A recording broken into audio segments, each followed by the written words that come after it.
Hi everyone, today నా స్టైల్లో పన్నీర్ మటర్ మసాలా ఎలా ఏం చేయాలో చెప్పేసేనా నోట్ చేసుకోండి. ఫస్ట్ నేను ఏం చేశానంటే కొంచెం బటర్లో కొంచెం ఆయిల్ వేసి సో పన్నీర్ ఫ్రై చేశాను.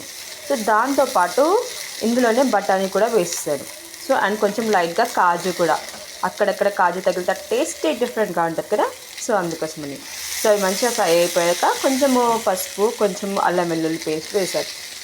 సో అండ్ ఇంకో వైపు ఫస్ట్ ఆనియన్స్ అండ్ టమాటో మంచిగా ఫ్రై చేసుకోవాలి ఆయిల్లోనే. మంచిగా టమాటాలో ఉన్న వాటర్నెస్ మొత్తం పోయేంత వరకు బాయిల్ చేసుకున్న తర్వాత సో ఆనియన్ అండ్ టమాటో ఒక 4 ఆనియన్స్ ఉంటే ఒక 4 టమాటోస్ అలా. కొంచెం చింతపండు వేసాను. చింతపండుతో పాటు మన గరం మసాలా అంటే ఇలాచీ, లవంగా, పట్టా ఉంటుంది కదా, సో అవన్నీ వేసుకొని మంచిగా గ్రైండ్ చేసుకోవాలి. ఇందులోనే ఉప్పు, కారం కూడా యాడ్ చేసుకోవాలి. చూసారా, ఇది ఇలా మంచిగా ఫ్రై అయిపోయింది. సో ఇప్పుడు ఇందులో మనం ఈ పేస్ట్ యాడ్ చేసేసుకుందాం. ఈ పేస్ట్ అంటే ఫస్ట్ నేను మంచిగా ఆయిల్లో ఫ్రై చేశాను కాబట్టి పచ్చి స్మెల్ ఏముండదు. బట్ అయినా కూడా మనం కొంచెం లైట్గా ఫ్రై చేసుకోవాలి. అంటే వాటర్ యాడ్ చేయకుండా ఫస్ట్ ఒక 2 minutes మంచిగా దీన్ని అవ్వనివ్వాలి. అంటే ఆయిల్ బయటకు వచ్చేంత వరకు కొంచెం కుక్ అవ్వనివ్వాలి. ఇప్పుడు లైట్గా వాటర్ యాడ్ చేసుకుందాం.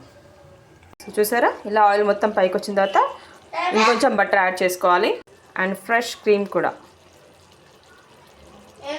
సో టేస్ట్ చాలా బాగుంటుంది.